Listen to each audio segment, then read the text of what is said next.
I'm Jake from Minus the Bear, and this is Couch Riffs. Hey there.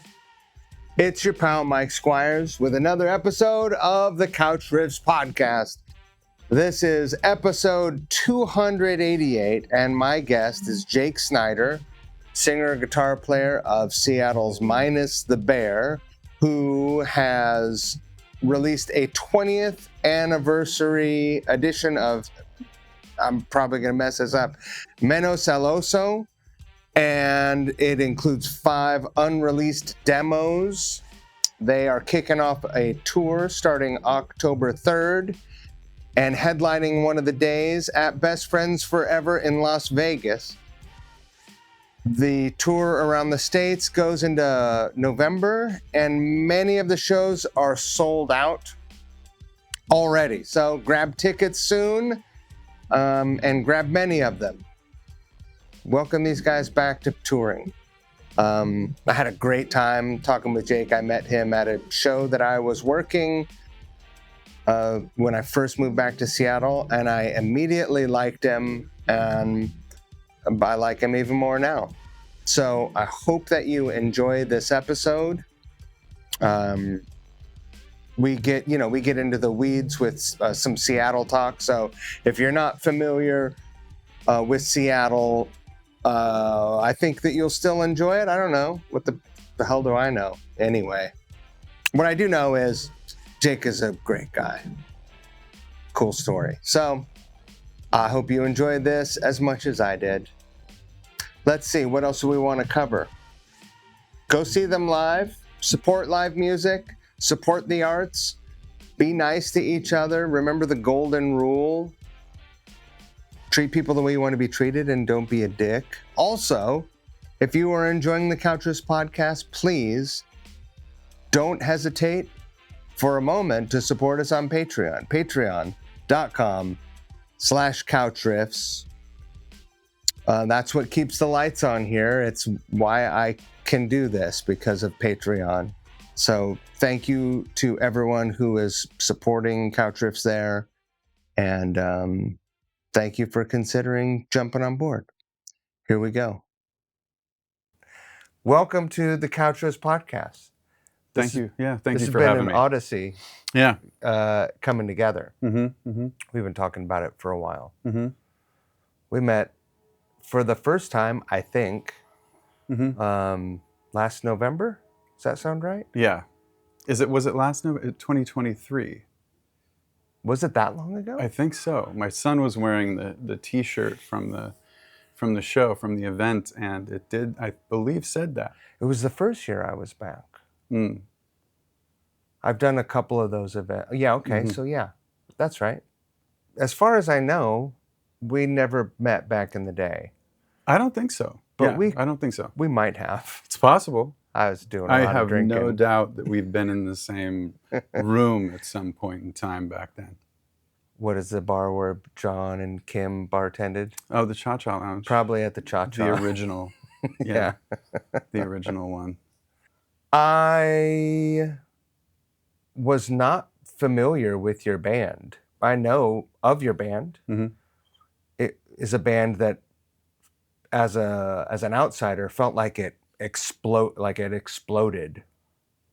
I'm sure you felt like it was a much different experience from the inside, and we'll get into that. Totally, yeah. But when we did that show, what was the show? It was Smash. It was Smash, right? And it was the Sub Pop tribute show. So yeah, I did a Sebado song. You were pretty quiet in rehearsal, but Yeah. I liked you right away. And then at the show, and I was like, well, this guy's just kind of quiet and confident, keeps to himself. And then at the show, you were getting ready to go on. I was running around and taking care of people, and you looked at me and you said, I'm so nervous right now. And we had this, you might not even recall this, but we had this really human interaction. The hair on my arm standing up right now. I was like, oh man, I didn't even consider that someone who's played thousands of shows Yeah. could get nervous before performing. But here we were, and I was like, I think I gave you a hug, and I was like, you're awesome, man. You sounded great at sound check. You're going to be amazing. Got the pep talk. And it was like, it was terrifying. Like it was the first time I'd been on stage, especially, I mean, I'd played like a solo show maybe at like Zodiac Supper Club in Tacoma on the floor. But like, it was the first time being back on a stage since the last Minus the Bear show, and that was 2018. So it had been a long time, and it was, a show with people that I grew up idolizing and listening to, and who influenced me as a musician, and thinking that I had to go step out there and just play music, and you had just this room full of people. It was a big crowd as well of awesome supporters of the Full house at the Moore Theater. At the Moore Theater, and I'd never played the Moore Theater either, so I was in my head a bit about it. But I think I picked a cool song and didn't have to. Just like once you get out there, it kind of fades away and you just kind of play the song. So, but yeah, I'm glad you were there with me for that moment, because it was hard to step out onto the stage after so long. It was an awesome night. I didn't realize that you hadn't really been on stage for 5 years. Right, yeah. Wow. Mm-hmm. How did it feel? It felt good. It was over, before it started. Like, it was one of those, it was done, and I was like, cool, like one song, that's it. And right. Now I get to go chill and hang out and talk to the few people I've actually met. Watch Hero and Matt rips. And, yeah, that was amazing. So yeah, that was a great night. Are you from the Northwest? Yep. Born at Northwest Hospital in Seattle, and guess I did a stint in Bellevue until I was about 8, and then moved to Woodinville. A stint. So you grew up in Woodinville. Yep. Yep. When did you start playing music? It would be probably around 12 years old. School band? Well, I did play saxophone in 5th grade. I guess that's music. Did you make it all year, or did you quit? I made it all year. A lot of kids quit. Yes, they do. My son started doing flute in 5th grade and did not make it to the end. It's not for everyone. It's not for everyone. And I respect his decision for sure. Yeah. Has he picked up something else? Not yet. He does have a friend who plays a little bit in the summer. They've been hanging out at our place a little, and he will just pick up a guitar that's sitting around and start strumming on it. So I'm hoping Jackson gets a bit of inspiration to do it himself. He's taken lessons, but didn't really practice in between. So I was like, no. Right. Yeah. Those are the students I always dropped. Yeah. I'd break up with them. Yeah. Inevitable. So at 12, you got a guitar? I got like that Squier Stratocaster that was impossible to play or keep in tune. Or the Squier Strat Pack. Yeah. Did it come with a little amp? I believe it did. It was red. The guitar was red. Yeah. But yeah. What were you listening to? Descendants, like 7 Seconds, Guns N' Roses, Metallica, Megadeth. Yeah, and like that's a band that doesn't get mentioned in so many conversations, and weird. I love them. Yeah, it's kind of weird that you don't hear them in the Bad Religion, Descendants, NoFX, that world that they actually did really live in. But hugely influential on me. I mean, lyrically, even still, like those lyrics were like amazing. I couldn't, thinking back on how young all of those bands were back then, it's like remarkable that they were writing with such consciousness. Right. But yeah, that kind of stuff, metal, and punk rock, and Were you into the crossover stuff as well? for example, Like DRI and COC and the stuff that was not like yeah, bands not that started as punk bands and not really. no. Yeah, no. But I recognize their logos. Yeah. Yeah, From Peaches. yeah, for sure. And how long before you started playing with other kids? Not terribly long. I found a couple people in it would have been junior high, that were starting to play like guitar and drums and bass and whatnot. So put together, we started playing stuff like, early Alice in Chains, or we probably played some Metallica and Nirvana stuff, and like Superchunk, and some really kind of the moment things. We did a talent show or at the junior high, and I think we played Man in the Box, but we weren't allowed to sing the lyrics, so we just, Because of the curses. there was a bad curse word in there, so we did it instrumental. Yeah. And you played lead guitar on that? Yeah. You had a wah and everything? I don't think I had a wah, so were I'm just not going sure for it. how that sounded. There's but no video evidence? I'm not sure. It's possible. It is possible. That would be pretty fun to dig up. It would be. Yeah. Yeah. I almost remember it from an audience perspective in a way, so I wonder if I've seen a video of it. Is anyone that you were in that junior high school band with, did they continue playing music?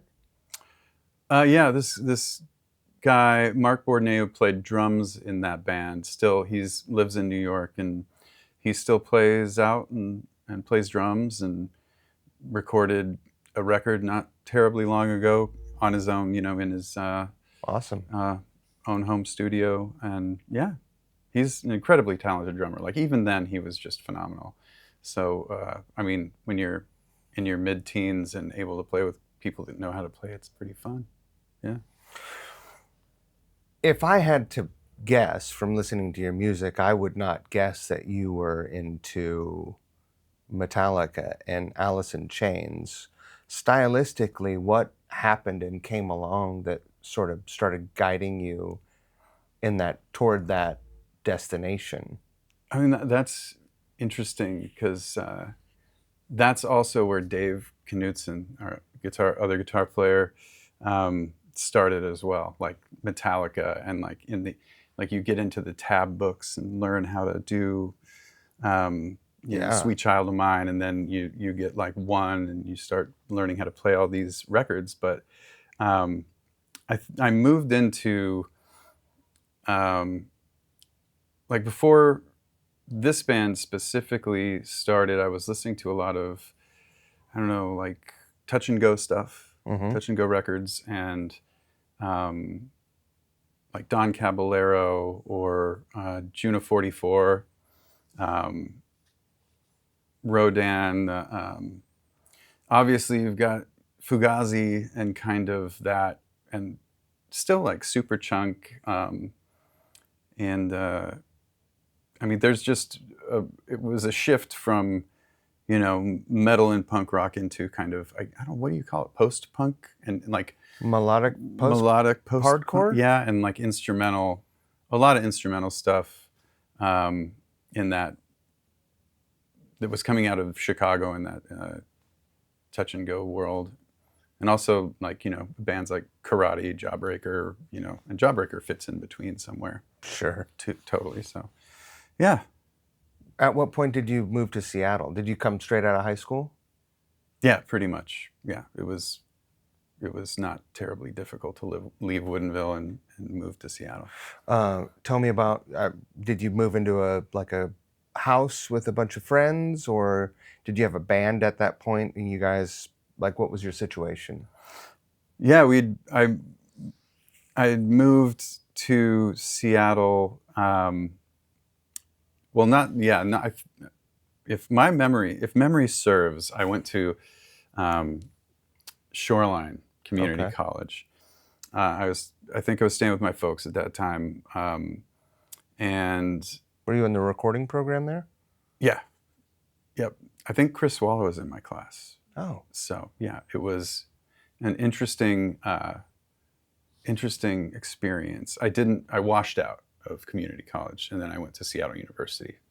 It was just a little bit, yeah. I felt like it wasn't working for me. So once that year was over, moved into like a basement apartment on Capitol Hill, and started going to school up there. And I'd had a band called State Route 522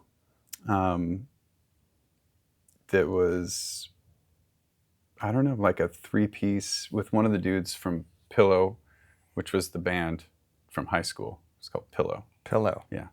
Where's 522? It's like between Woodinville? and like Monroe. Right. It's the most dangerous, the most deadly highway in the state. Really? Yeah. More deadly than head-on collisions. Is that right? At least it was in like 93. You guys were a deadly band.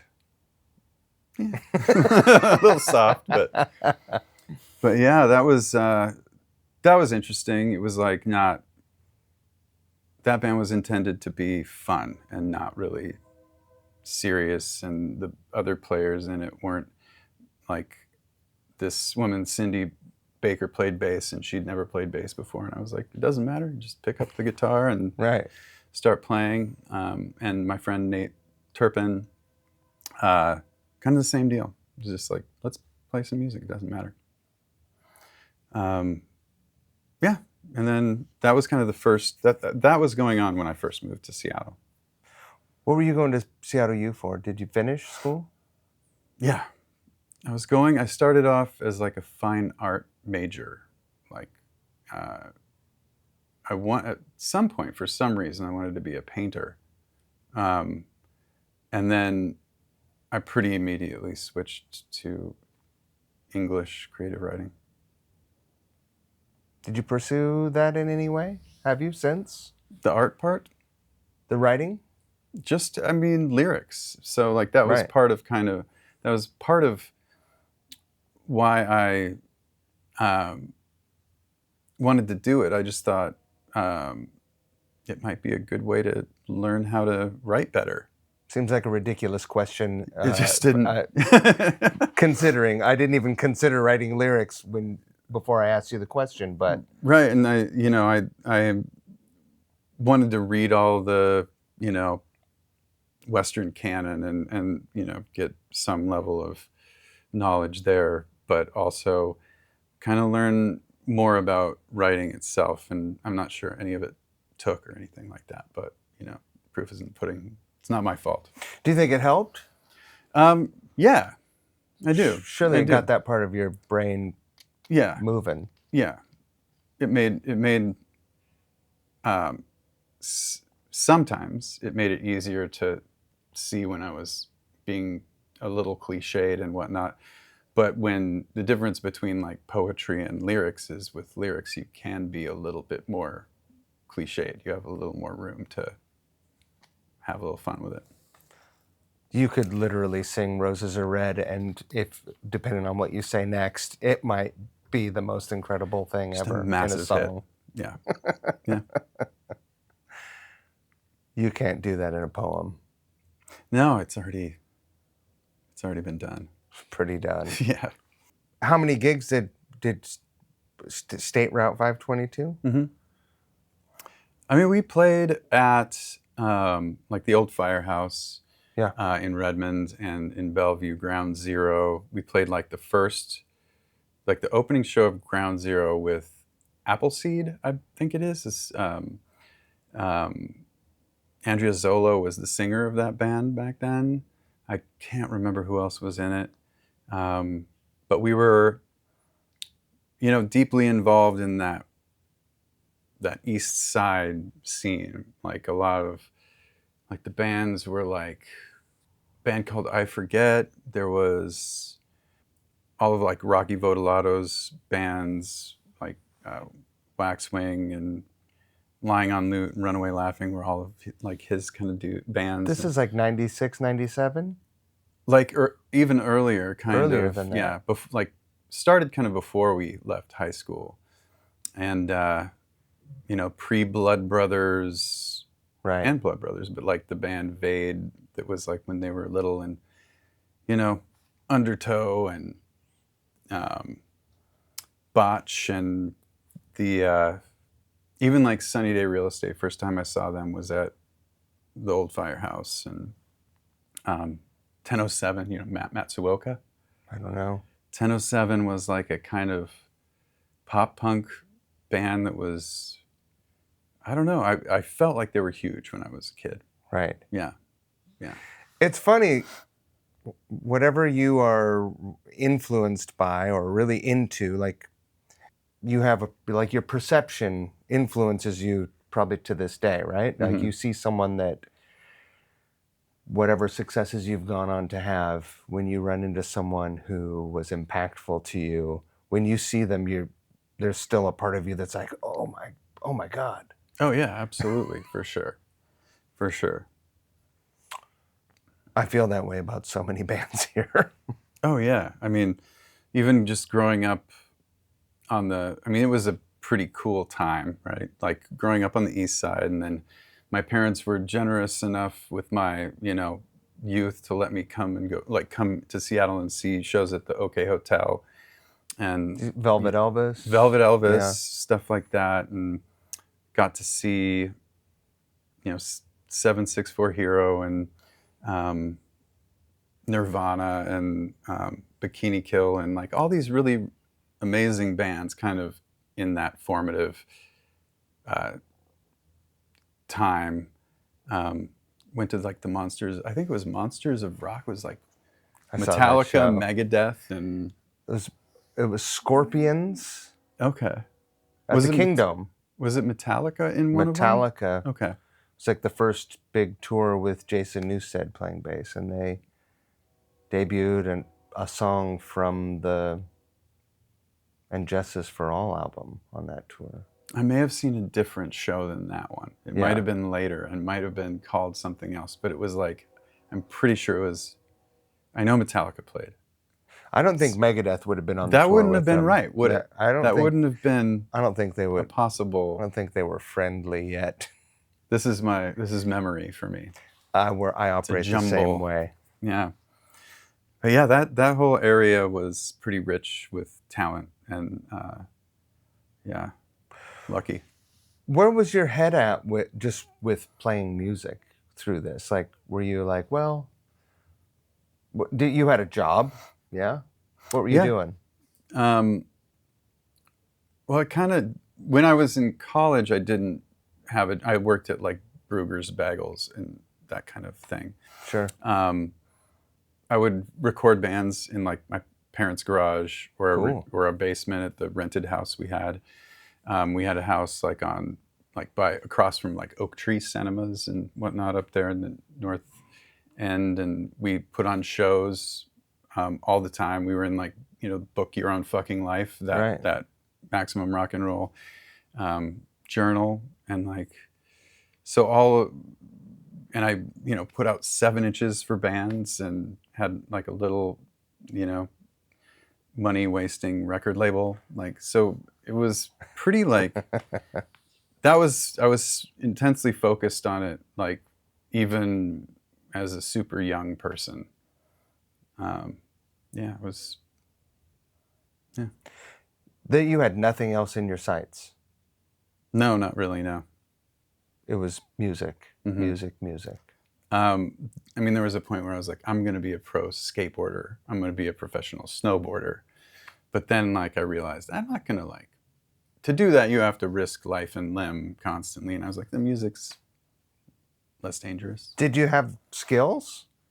Yeah, I was pretty good at that stuff. Mentally ambitious? I was pretty good. But then you realize that there's a level of that you need to push beyond to be like a professional in those disciplines. It's pretty hard on the body too. That's a lot of spills. Yeah. But I've tried to skateboard recently.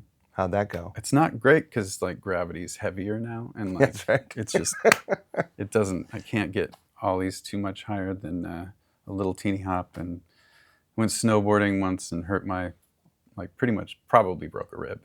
But yeah, not doing that. I sustained a spiral fracture in my leg from longboarding, and I was 32, and I was just like already too old to be doing it. I was just like, great. Yeah. Now I can't walk for 6 months. Wow, that's a long time. My foot was off my leg. Oh, Jesus Christ. Was off. But yeah, that's insane. Music, you can punish yourselves in many other ways and do a lot of long-term damage. And like my ears are ringing as we speak. But I can still walk and talk and mostly think straight. Yeah. I mean, music has its own physical and mental challenges, and it's a fun time sometimes until it isn't. So yeah. Right. Yeah. I feel like we'll probably get to that part in our conversation.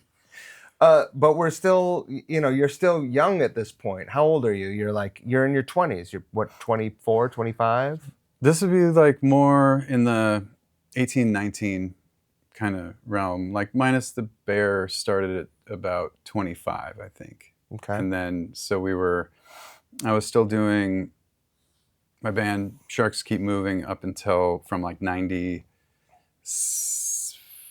or 7 until 2001-ish, where Minus the Bear kind of took over the focus. Yeah, so there was just a pretty dense several years, just like the 5 years after, late high school to like early adulthood. When did Minus the Bear start? 2001. 2001 is when it formed. Yeah. And at that point, your other band was like, you guys were done. It was kind of in a bit of limbo, and when Minus the Bear formed, I thought this is the thing to focus on. What kind of musical similarities do they share, those two bands, do you think? I think I tried to bring some of the stuff from Sharks into Minus the Bear. Like, it was more like this, there were lyrics, but it was very sparse at times, like kind of jazzy-ish guitar parts, a lot of repetition, songs that were like up to 11 minutes long. Like Slinty? Kinda, yeah. And in that world of music and Loud, Quiet, Loud. But I tried to bring some of that style into the band, because Dave and I are very different guitar players, and so trying to fill like space between the notes that he's playing with what I know how to do, right? Like what I came up with, and it was the transition. The bigger transition was going between like being coming up with a lot of the genesis of the songs, to having Dave come up with most of the genesis of the songs in Minus the Bear, and then being like, here I have to add my stuff to this, rather than having stuff added to things that I'm doing. So that's how it happened. That's how the bulk of the songwriting happens in that band. Yeah. I can't imagine that. I was like, the weight's off. He does it, and I just doo-doo-doo-doo against his tappy, tappy, tappy, or whatever. Yeah. It is very, like, musically very dense. Like, there are a lot of notes. And when you say you had to find stuff to do in between, I don't know if I would use the word in between, like maybe kind of underneath or supporting, right? Yeah, Like sure. something like that, Because there's a lot happening. Yeah. Um, Yeah. I mean, it kind of ends up, I did end up not doing a lot of big chords and whatnot. It's just more like um, the top parts of chords without a lot of the low Sure. end, or just two note. I don't even know what music is, like how to talk about it. So like the two notes that are like that don't have a lot of junk underneath them. Sure. And kind of moving these little shapes around. And trying to stay out of the way, but adding something interesting on the, as Do you well. remember the first time you guys got together to work on music and what making that adjustment felt like? Because I imagine there was a bit of smelling salts. It was interesting. I was hanging out with all of these fellas, and they were like drinking buddies, and we all played in bands, played shows together, and I'd recorded some of their bands and whatnot. And they had a demo. It was like Dave Knutson, Corey Murchie, Aaron Tate was the drummer, and then Matt Bayless was playing keyboards. And Matt had recorded like Botch, Sharks Keep Moving, Kill Sadie, like everybody's other bands. Right. And I heard it, and I was like, "Who's gonna sing on this? You guys?" And they're like, "Maybe, maybe." I was like, "You should just let me be in your band, and then I'll do the singing. You guys wouldn't have to do it." And that's where it kind of came in. They already had the band name. They already were talking to like Suicide Squeeze about doing a 7-inch or an EP. I think it was a 7-inch. And so I was like, "This is awesome music. I would love to play with you guys," and then figure out how to fit in. Was there ever a moment where you were like, "Well, I'm just gonna sing"? No way. No way. That's not a chance. That's not me. No microphone swinging around or anything for you. No, not for me. I had done that for a couple shows with either, I can't remember, it was State Route or Sharks. I think it was State Route maybe, but I'd broken my thumb standing on the edge of the mosh pit at a Jawbreaker show, and I was like this, somebody ran into my thumb and broke this here bone. So we had a Halloween show booked where I ended up just singing, and Rocky Vodolato played my parts on guitar. Do you still have problems with your thumb? No. You're a pick player? Yeah. No issues? Well, I was good for you. Finger playing in Sharks Keep Moving, and then get to the picks in minus the bear. Ow. I don't like breaking bones. Yeah, I don't know. I've broken more than all of it. Most people, yeah. So did the original demos that you were hearing, they were demos? Yeah. Did they become the first things that were released, like the 7-inch, or did you guys go on to work on other material, or was it stuff that you added your parts to? How did that happen? Once we started playing and like flushing out the first batch of songs, we talked to David Dickinson from Suicide Squeeze, and we thought a 7-inch was a little too like limited for what we wanted to actually do, and so we wanted to do a CD EP that was a little bit bigger than what you could possibly do with a 7-inch record. We actually went into a studio and ended up re-recording all that. Yeah. Did Matt make that recording? Yeah. How long did he stay in the band? He did Menon El Oso, our third record. He played on that, so that was about the time. And he's gone on to do a lot of great producing and engineering. Absolutely, yeah. Do you guys have I've not seen the band live before. Mm-hmm. Do you guys have a keyboard player now? Yeah. You do? Yeah, Alex Rose. Great guy. He went to high school with Corey in New Mexico. And he went on tour with us at Corey's recommendation. I think he did sound and other help out kind of stuff. And we clicked with him. He helped record some of the stuff on Oso. I did a lot of guitar and vocal, backups and overdubs at my house, and he helped me kind of work with that and stuff too. Is Corey a part of the whole crew of New Mexicans that came up, like the Shins and all? Like, there's a whole gang of folks that moved up here. I'm not sure if he was in like the same world as all of those guys. I think they're a little older, but he knew Dave from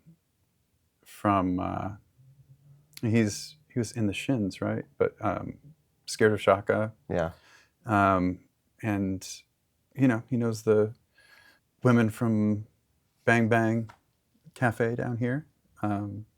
So Seattle's like a vacuum. That's pretty. It brings in chunks of people. Like there was a crew of people that came in from Minneapolis that, like Kill Sadie, that band played the basement at our house. And they very quickly all moved with like their significant others and whatnot to Seattle, and most of them still live here. Right.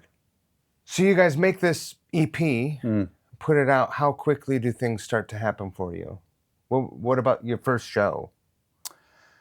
First show, God, I was probably at the Paradox.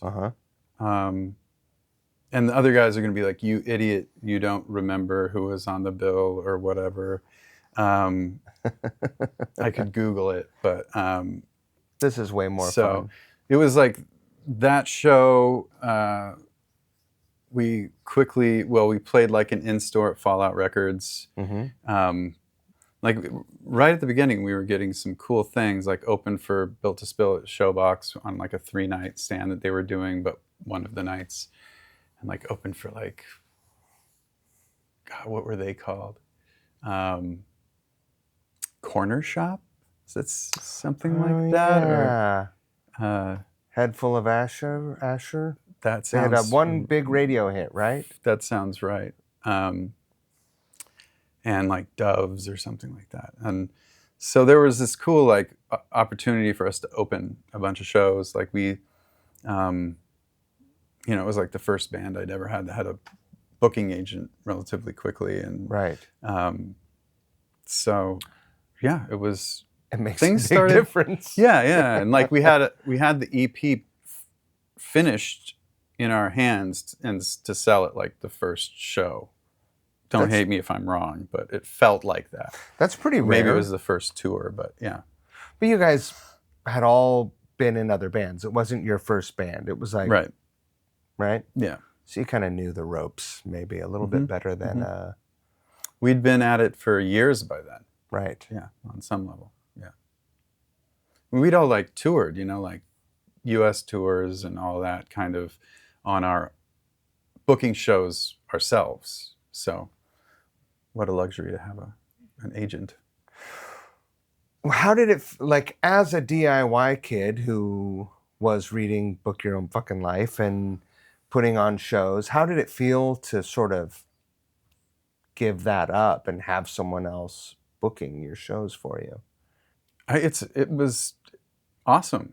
Right. Like it was really cool, and like we were still starting out, so you got to play some of those weird places, like these, like a VFW hall or like a art space after hours kind of thing, and just some, what's that place in Bakersfield, like Jay's or like the pizza place. God, that place is amazing. Yeah, so the way I remember it is there's like just really a light bulb hanging that lit the stage. I'm sure there was more. Yeah, but it pretty basic. Yeah. So I mean, there were some of these places that we played in our other bands that we ended up playing, but then you just had access to better opening spots on tours and all that kind of stuff. What was the moment where you felt like you were turning a corner outside of like not having to book your own tour? That feels like a luxury, because that is a lot of work and preparation. I mean, when we were doing the second record, I mean, once we started focusing on the band, we were like, the goal is to make a go of this. So it wasn't terribly long after we started that we thought we had something that was worth trying to make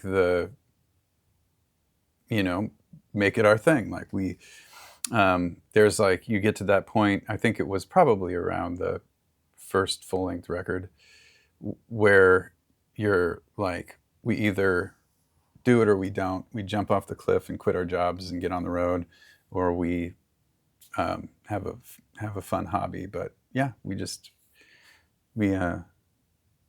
tried to, with the help of our amazing spouses and whatnot, jump off that cliff and get going. It's a scary and exciting time, right? Because it is a future full of potential. Right. But also invisible pitfalls. Yeah, it's all potential. Like and it always feels like, what's the next step? And, but yeah, starting off in that, with these guys, we were all really like focused on it. First big U.S. tour. Did you guys do any opening spots for any larger bands? Yeah, we did. We opened for Braid. Their reunion tour was, I believe, 2003. Their first reunion tour. And we opened for that, and it was amazing. It was fucking awesome. Opened for Cursive. We did a lot of these like stints of opening for bands along a routing as well. Like, I mean, it's hard for me to even. These are recall. like Mo size clubs or showbox? Mo or smaller, yeah. Okay. Like 300-ish sometimes, and played with Pinback or Oxes. I don't even remember Oxes, but I don't remember Oxes. But they played like aluminum guitars and were really crazy people. It was amazing. And then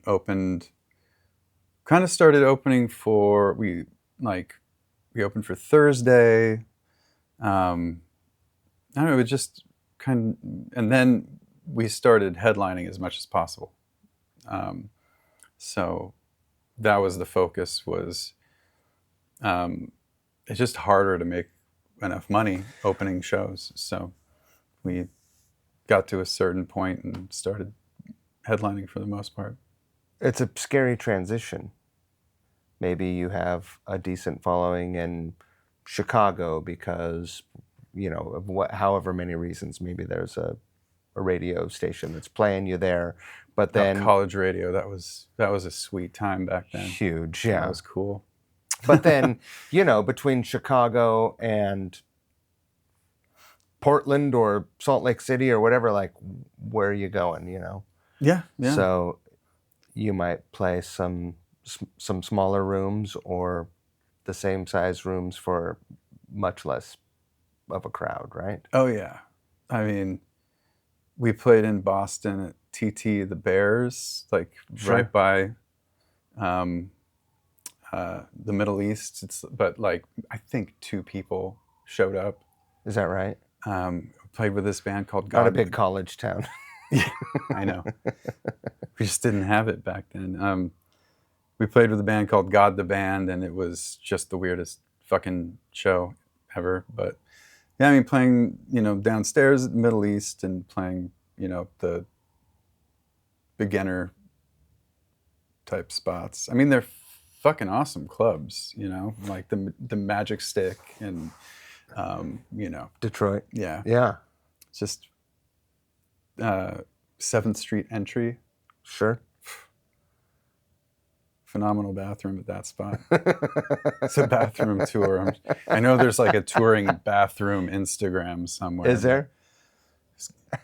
But. And through this time, are you guys doing well enough that you are sharing rooms, getting your own rooms, or are you still couching it? We are sharing rooms. 100%. In the shittiest, motels possible. Yeah. Or houses, like, hey, stay at my place, or, saying from the stage, like, we need a place to stay. Anybody got a place to stay? And they're like, yeah, it's just down the road. And it's like 45 minutes. And they're staying, it's their parents' house, and they're there, and all kinds of interesting places. I've stayed at some pretty sketchy places. Yeah, in that way. Do you have any memorable stories of sketchy places you've stayed, or particularly nice places you've stayed? We've the nice places have been like a band that we're touring with. They're like, stay with my parents when we're in the lake. We're gonna go over there. And then the bad ones have been, it's all like, I don't know, bad is a perspective thing, but like sleeping on the floor of a kitchen, like kind of staring under the stove and at seeing the greasy dust. What's down there. Or like, we were in Europe one time and staying at like the promoter's house, and there was like quite obviously a threesome going on in one of the bedrooms, and all kinds of weird, likely not legal things going on in that apartment. Sure. At the same time that we were there. But yeah, it took a while to get to that, comfortably budgeting for 1 to 2 motel rooms. You mentioned Europe. Had you been to Europe as a tourist before you had gone as a musician? Yeah, I went to, like, my last class in college was a 2-week poetry, intensive poetry class that was in Allihies, Ireland, which is essentially like the most furthest west you can get in Ireland. There's a town of like 50 permanent residents and like 2 pubs. And that's about it. But yeah, just a crew from the school went over there and learned from this grizzled poet that grew up in this town. And he was phenomenal. I mean, some of his poetry, still kind of sticks with me. Not that I could recite it right now, so it's not going to happen. But, he's a great dude. He was a great guy. And like, we went back the next year after graduation during the same time that the class was over there, just to like hang out and whatnot, and asked my wife to marry me on the first trip. She came over after the class, and we hung out and more in Ireland, and went to Paris and stuff too. So yeah, did a little bit of that over there. You knew your wife when you were in college? Yeah, we met in like 98. Right. Yeah, and she not long after we started dating, she moved into that house that had like the shows and like the shitty Mackie console that I call the studio. Whatever works, yeah, right? Man. How did it feel to go to Europe the first time, and how was your reception in Europe as compared to the States? Well, the first European tour was only Spain. Were you on like Houston Party or Munster, or there's like a big Seattle Spanish connection with indie rock music? Yeah, we toured with this band Madi, who is like a really Sunny Day Real Estate influenced kind of band, and I know they know of each other. I've seen a picture of Jeremy playing on stage with a Madi shirt. I love Sunny Day Real Estate so much. Oh yeah, I mean, and the Fire Theft too. So I mean, that was like, I was like, anyway. But so we did like 6 shows and toured with this band Madi, and they showed us all around and taught us the ways of Spain. And we're used to grabbing Taco Bell or whatever at the big rest stop on the way to wherever, and they're like pulling us in. We were going to this roadside restaurant for 2 hours and eating like fresh food and Eating tortilla and paella. and we're like, when's the show? And they're like, we'll get there. It'll The be two fine. most laid-back places on earth to play a show are Spain and Italy. Like, you could show up and talk to the promoter like, well, when are doors? And they'd be like, don't worry about it. It was, but that's like that record like inspired a lot of that, like Menon El Oso, the record that like it's 20 years since that record now. So that was what like so much of, I think almost, if not all of the artwork in that record is from that trip. So the cover is a picture of us on the beach in Spain, and like pictures of the guys from Madi and all of us, and like posters that were pasted up on walls. And so that is kind of where that is a huge impact on everybody personally and like creatively, and ended up writing a lot of the lyrics about that trip. So, yeah. Do you still feel like you've been back to Europe many times? Yeah. Do you still feel a particular connection to Spain because it was your point of entry to touring in Europe? Yeah, absolutely. I mean, we haven't been able to go as deep as, that ever again. Right. And, we've done tours where we don't even go to Spain. But, yeah, I mean, Europe is tough, man. Like, for a band like us, it just never became a big kind of profitable thing. And we had some cool record labels, and always had a great time over there. But it was always more of a cost, and we certainly stayed in like the shittier motels over there for a lot longer. And like the very last tour we did in Europe, we did have a bus that we shared with the opening band. We went with this band Joan of Arc, another huge influence on me growing up. Another Chicago, right? Very like Sharks Keep Moving. My band like was very influenced by them. So like having them in Europe for the last tour was fucking awesome. But that was the only double-decker kind of European bus tour that we did. It was always sprinters. And most all the buses are double-deckers. It's so bizarre, but yeah.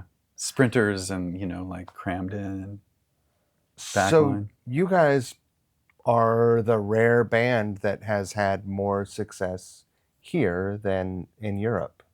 Yeah.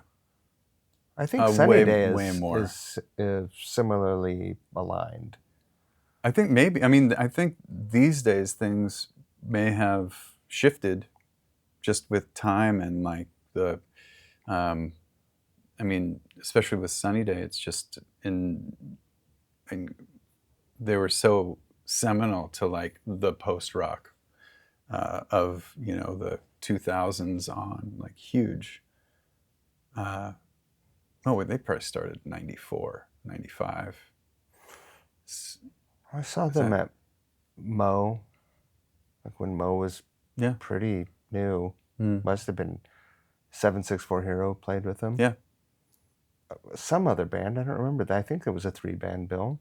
They were quite clearly so influential in that kind of, post-rock world. I mean, there was like Quicksand and Texas is the Reason and kind of a lot of these post True Heart, like, Youth of Today and all that kind of stuff, right. Bands. But Sunny Day kind of came out of nowhere with the kind of musicality of what they were doing.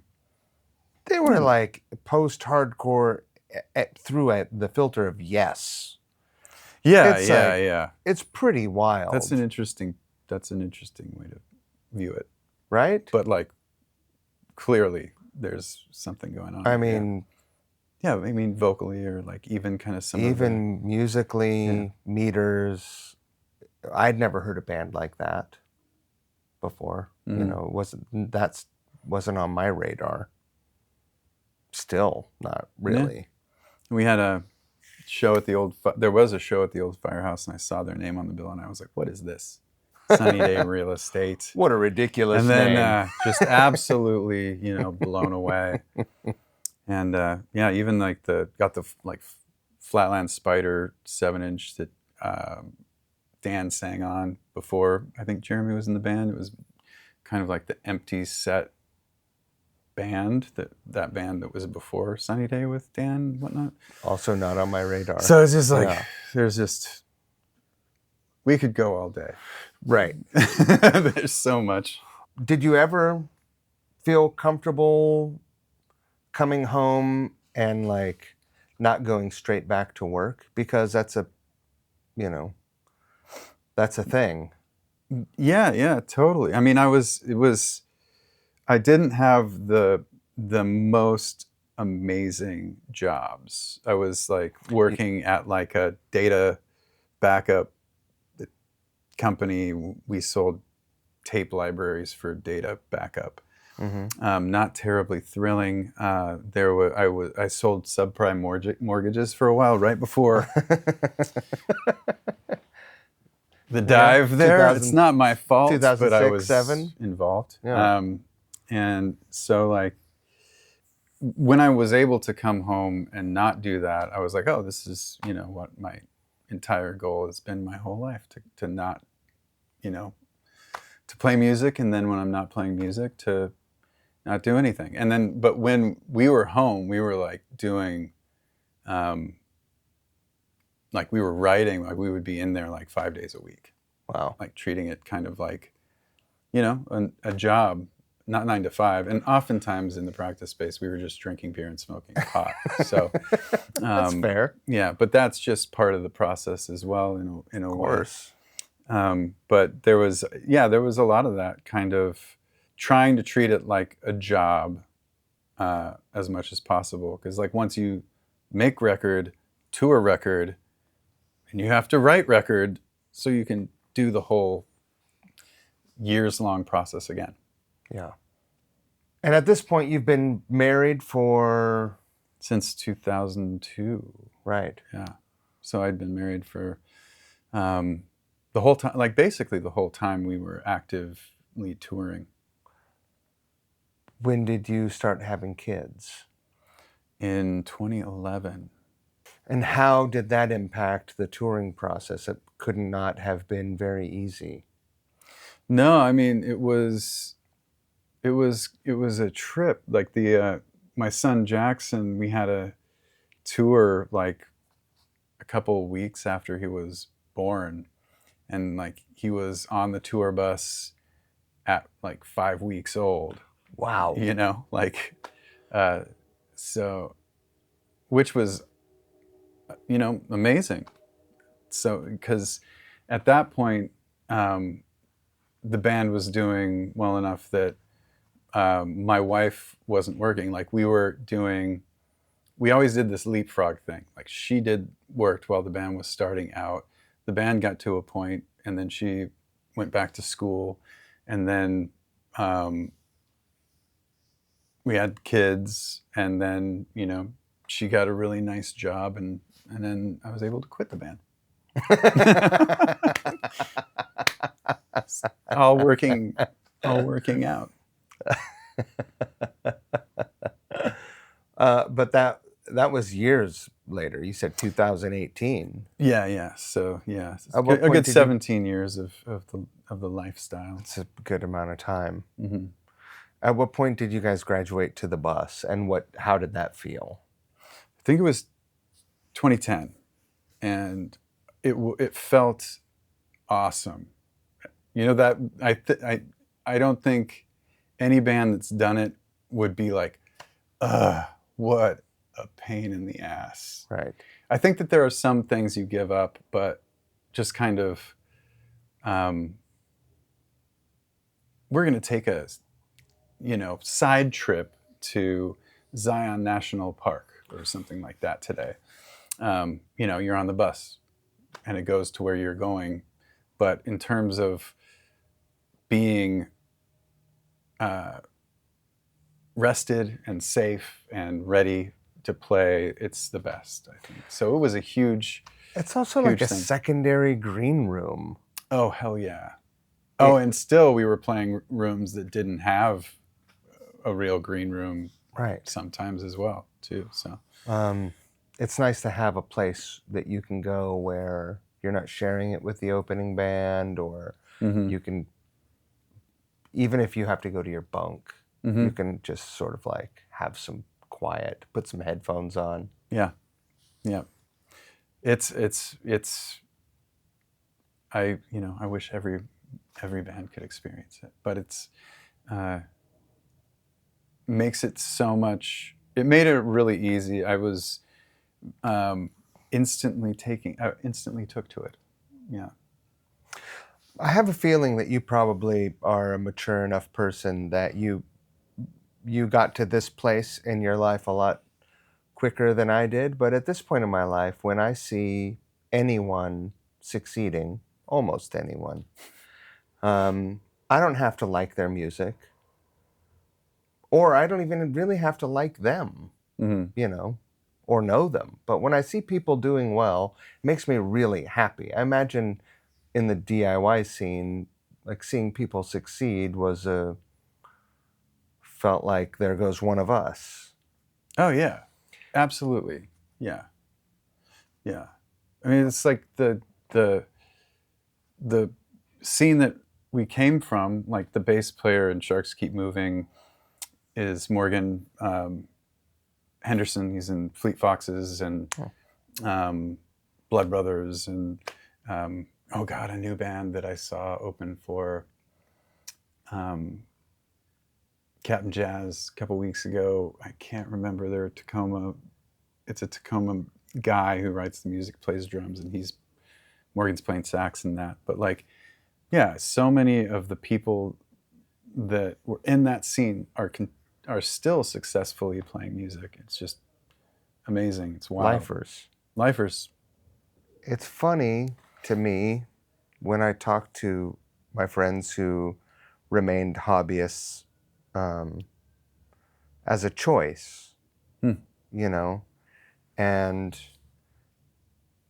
they got jobs and didn't sink themselves, they didn't immerse themselves in making music their absolute. The perception that they have of what happens when you go on tour. This is a thing that, I end up joking about a lot with my friends that go on tour, because it's not a wild part. It's not the 70s. Right. Yeah. Right? Totally. We did try to do a little of that at some point in our career. There was a shit ton of partying going on, but that's like, it's not the same. Like there's so much boredom and like downtime.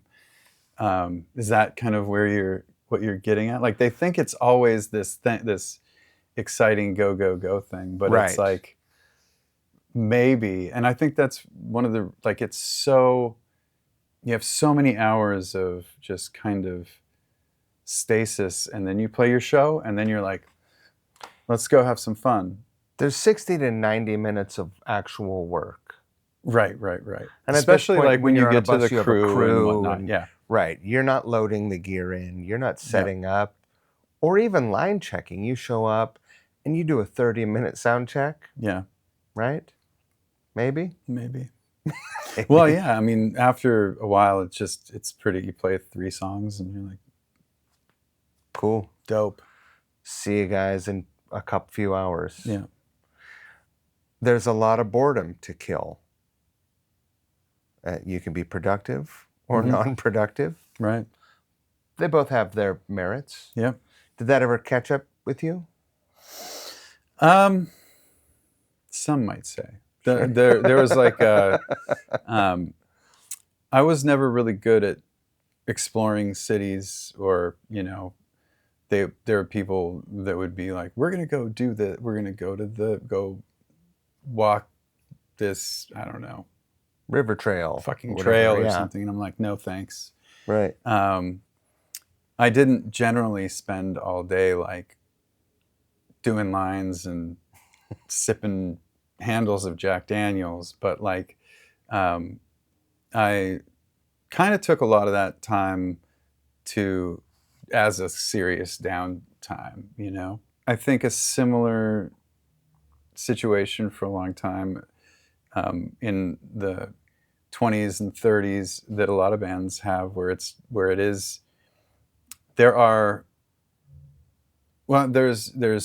number one, there's nothing to do most of the time. Then you're in a town with like your friends, and you've developed this group of friends from bands that you've toured with and whatnot. So every time you're in Boston, the Boston people come out. Yeah. Every time you're in, Orlando, the Orlando people come out. And it's like, it's like the next time you're hanging out with them, you're like, hey, and you have some drinks and hang out and whatnot. It's a pretty cool situation. Like, it's like almost like every time you're in these places, no time has passed. Tour is this like time travel situation. Time traveling Groundhog Day. Yeah. Yes, indeed. Yeah. So you were not playing music leading up to the COVID lockdowns and haven't toured since. Right. Yeah. An interesting thing happened where backstages, like green rooms, any of that, and bus, all that, shut down. Right. Like, that first year back to tour, it was like, hey, listen, no one backstage. And I gotta say, as much as I love all my friends in every city, it is fucking awesome. Because you don't have to kick everyone out like 20 or 30 minutes before showtime, right, so you can get focused because you're already there. Mm-hmm.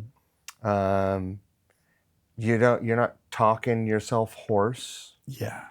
Oh, dude. Yeah. All the pitfalls of catching up with your friends, right. And then you can see them after. Yeah, totally. I mean, I'd never considered. I mean, that's interesting because I'd never really thought about it. I was very far removed from the whole. I took myself out of the lifestyle after the band, so I hadn't even really considered what it would be like to tour when you're getting back after the pandemic. Everything's locked down. Everybody's walking around like, should we even be doing this? Right. And like, but yeah, I mean, a lot of people hated the pandemic or, lockdown or whatever. I was kind of like, sweet. No commitments, hanging out with my family, Right. Trying to keep the kids entertained and having, distanced get-togethers with our bubble, Mm-hmm. like it was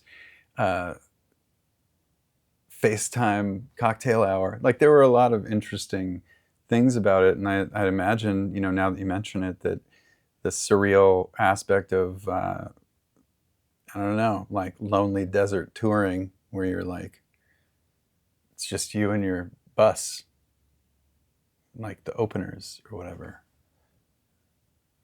And then if somebody gets COVID, then what? Well, that's the thing. You just go, shh. Well, you don't want it. Yeah. You don't want it. Because one show can really put you off course for, like things aren't going to paper out at the end of tour if you miss a show. Oh, 100%. Yeah. Yeah. So I think it's not even on anyone's mind anymore. So right. Sorry. Yeah. You're going to have a room full of all your friends in Orlando. I'm here for it. Yeah. It'll be fun. But yeah, now I totally forgot about the talking yourself hoarse thing. I'm going to have to just be like, you could learn sign language. You know sign language? Do they though? Not your concern. Somebody might, right? It's like the Mitch Hedberg talking about hecklers. He's like, go ahead, talk. Just use your hands. So about 2010, you guys get on a bus and stay on the bus till 2018.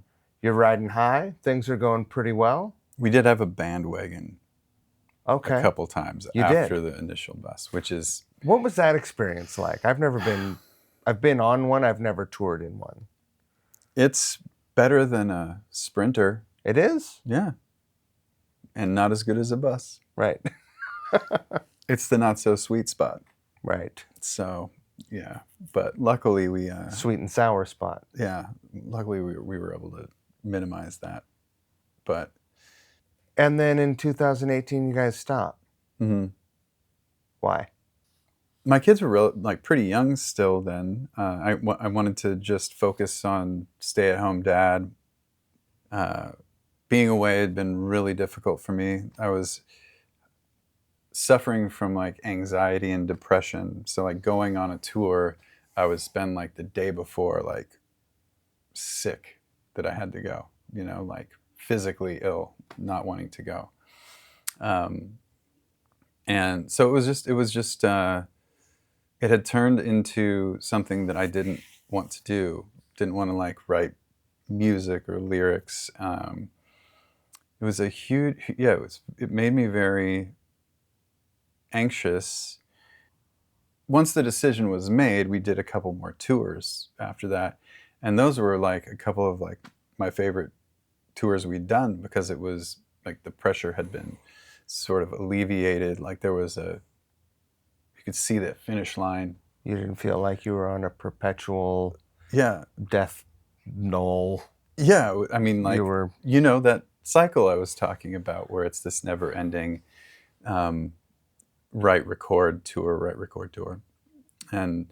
But yeah, it was, I think, how long ago? 8 years ago or something like that? 7 years? That would have been 7 years ago, 2018. So I was like 42 and I was thinking about, you know, what's next? Like, is there something else I want to do? And get into acting. Yeah, voice over work. Really? No, I just didn't know what I wanted to do, or maybe like there was something else for me. And so I was kind of the instigator of the whole thing, and you know, they still talk to me, so that's good. But you know, it was time to take a break, I thought. Surely folks saw the signs, saw the writing on the wall. Yeah? Oh yeah, I think so. No one was shocked when you came to them and said, no, I gotta stop. Yeah. They were probably bummed though. There was some bummedness. Yeah. Yeah. This is a livelihood for everyone. Right. Yeah. I imagine that was part of the pressure also. Just like. Yeah. It was I don't know. I couldn't see any other way at the time. Yeah. All things, even, you know, everything, weighing everything, I just didn't see another way. Like I couldn't see keeping it going. Did you miss it? Not really.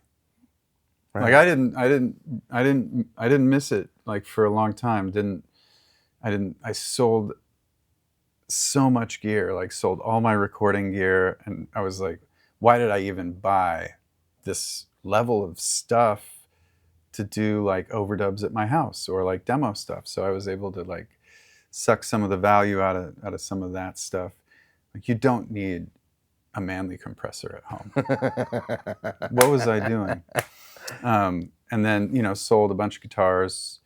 I kept kind of the core stuff, and then put all of that into like hi-fi, like really nice hi-fi stuff. And I was really into listening rather than making, and worked at a hi-fi shop I worked at Gig Harbor Audio for like 9 years or something. So. Oh, wow.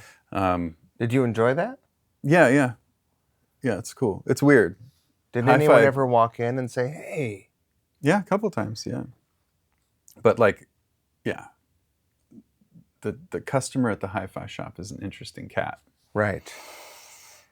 So, yeah, but it's the best hi-fi shop in the state for sure. I was a customer and was kind of going in there a lot when we moved to Tacoma, and I just talked to the owner. I was like, if I'm in here, I should just be on the clock. So, give me a job.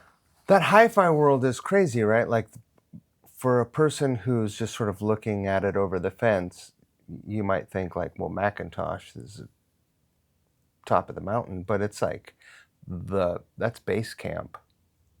Yeah, it's like become kind of a lifestyle brand, like, you know, Right. It's like your Harley Davidson or something like that.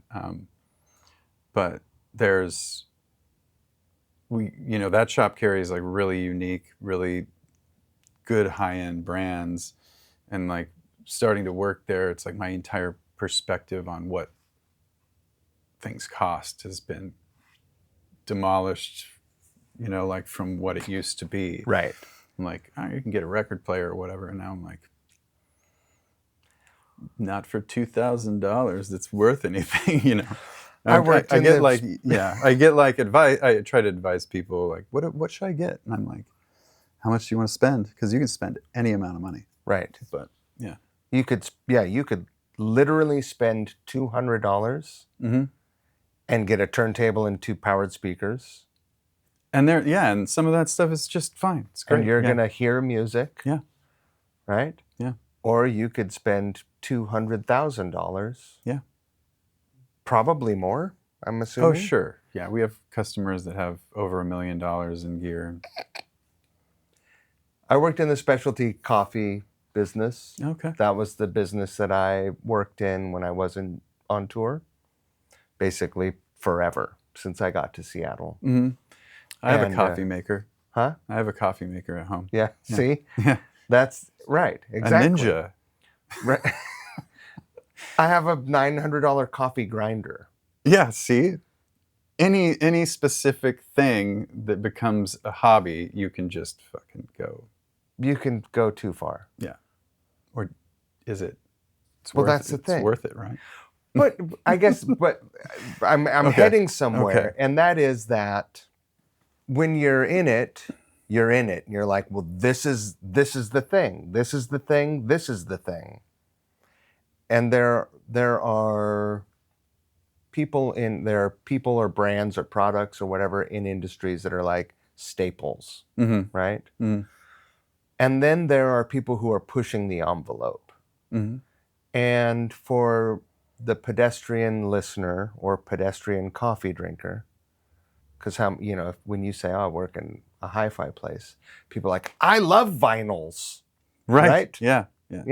Oh, I love vinyls. Man, I've got a copy of Tijuana Brass and Year of the Cat that I got at the thrift store, and they're nonstop. Mm-hmm. Similarly, oh, my Uncle Jerry loves coffee. Loves it. He's got a French press. He does it every morning.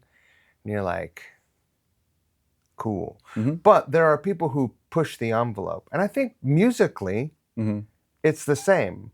Oh, yeah. You guys, I feel like musically push the boundary.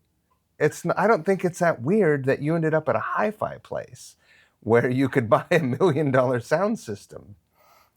Yeah, totally. I mean, part of the project for me, like of playing music, was always to have it sound cool, whether it be like the parts themselves or the recording or like, just any aspect of it, artwork, like all of it has always like, it's this dopamine trigger to like listen to everything kind of come together, or like you're in the studio and it's like the first time you're hearing like a rough mix, or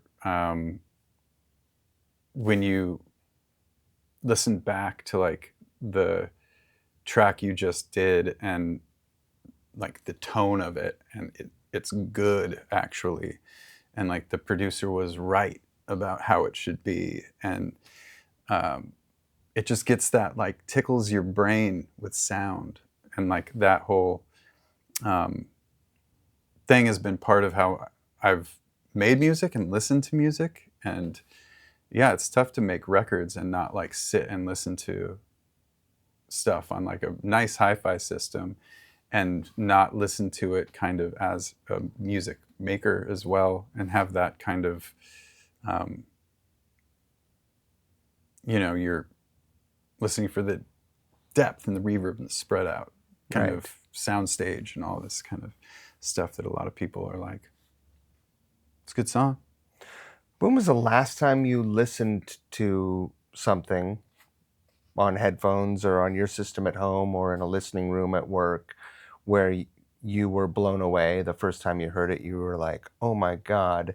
And when was the last time you heard something that you'd heard many times before, but never on, a high quality system where you heard it in a completely, and it gave you a completely different perspective on what it was? Because that happens, right? Yeah, for sure. That's a good question. I mean, there's just as many times where you're like, I love this record. You put it on a really nice system. You're like, holy shit, that's a bad recording, like, for sure. Right. I mean, one of them was like Shudder to Think Pony Express record, and like putting that on a nice, loud, clear system and hearing it as intended, or maybe even better than it was in the studio, like incredible. Yeah. Like, just the guitar tones on that, and like bass, guitar, drums, vocals, everything on that record is like about as pristine as you can get for a loud rock record, and weird as fuck too. So yeah, I mean, recently Who did that? Did Ted Nicely do that? I don't know. That's a good question. I'm trying to think of like the latest thing that I just kind of heard and was blown away by. The recording process in the last 20 years has drastically changed. People are making records wildly different usually than they have historically. Yeah. This band, Everything, British band, amazing recordings. So that might be one of the ones recently that I put on and was like, this holds up to scrutiny on a really clear, amazing sounding hi-fi system. Oh my gosh. Okay. So to the other extreme, I was talking about, I saw there was a new Coffin Break like compilation of their old stuff that came out recently. And I was like, oh, I love Coffin Break. So I went and listened to some of the old stuff. And then like the first Epitaph record that they did, I listened to that and I was like, man. Crawl. And I was like, wow, that is quite a recording. And like all of their recordings were great, but that one has just such a weird sound. And maybe it sounds better on a car stereo or something, but I was kind of like, no offense. It didn't work Rob, on whatever. The big system. Yeah. Didn't work on the big system. I was a big Very fan. loud vocals on that record. I love that record. It's a good record. When that thing came out, I played it back and I was like, I know all the words. I was singing along. Yeah. That was another big band for me back then in the day. Yeah. Right. Have you gotten to know Rob over the years? Just for like gear stuff. When he had Loud? Yeah. God, we used to go be in there all the time. It was the most amazing place to be. Yeah. We were surely in that place at the same time because... Yeah, very possibly. I was always there. He's killer to hang out with and like did good work, and he was like our guy for a while. I almost started a band with him. We were called the Temple Garments. Almost. Well, we had called the Temple Garments. We did some some writing and rehearsing, but Oh, okay. Yeah. we didn't get very far. I'm curious. So you guys are going to go on tour. Yes. How did it come together? How was that? Was there a spark conversation, or was it? It sounds like you guys didn't fall out of touch. No, I mean the band breaks up, but the band's business minus the Bear LLC or whatever, still selling T-shirts and receiving royalties and receiving, Making decisions together. making decisions like what fucking color should the T-shirt be? Do you like Sure. this design? And I'm like, blue. Sure. Whatever. And Yeah. so, but we're in contact and friends, and so the genesis of the reunion was our booking agent came to Dave with an offer that we got from Best Friends Forever Festival in Las Vegas. And last October was their first, like the first one. Like, and they were like, come, headline a day of this show. And I was like, headline? We couldn't possibly do that. And like the offer was super good, and Dave had just come off touring with Botch again, and I was like, well, that seems fun. So they did really well. And like the conversation came up, and like, do you want to do this? And we were like, and Dave was like, I don't think we should. And I was like, okay. It's like, because Alex lives in England, Corey lives in New Mexico, our drummer is in Iowa, from what I understand, and Ohio. Anyway, one of them 4-letter states. Yeah, it's like, and so getting everybody together is expensive and difficult, and we'd have to rehearse and figure out for like one festival show. And so we were like, maybe we could see if we could do next year and like package with a tour that we could, be at the same time, make it worth everybody's while to do it. And yeah, so they pushed it off to this year, and that's kind of, so like, thank you, Kilby Court, for getting us back together and putting the festival together. And when is the festival? October 11th, 10th, 11th, 12th, I think. Vegas. It'll have cooled off in Vegas by then. Last year, I went to the show last year. I went to the festival because I was like, hey, if we can't play, can I come? And they're like, yeah, you can come to the show. And it was fucking awesome. But it was still hot as balls. It was so fucking hot because it was Vegas. But yeah, it's that's how it started. It was kind of like, do you guys want to consider this stuff? And I was like, yes. Great. I'll do it. Will you guys have tour dates leading up to, or are the tour dates in the wake of that show? It'll be, let's see, when will this air? Well, this will air. This will start streaming in a few weeks. So the first show is going to be at the Spanish Ballroom in Tacoma on the 3rd of October. So it'll be Tacoma, Portland. I can make sure this comes out after the... Perfect. I think it gets announced very, very soon, like within the week, like this week probably. Yeah. Sacramento, LA-ish kind of stuff, and then Vegas on, the 10th, I think. We're the Friday, headlining that Friday of that show. Have you started woodshedding? I imagine, yeah. Yeah, we've done 2 weeks of rehearsal at different points. So like May, we did just a few weeks ago, a week then, and then we start this Sunday, doing another week. How did the first time you guys were back in the room together feel? It felt like we'd never left. Were you like, who's holding? No.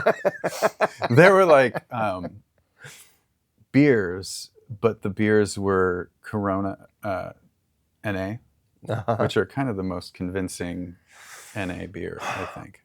But I think I gotta stay away from those things. yeah, it's just like slippery slope. Yeah.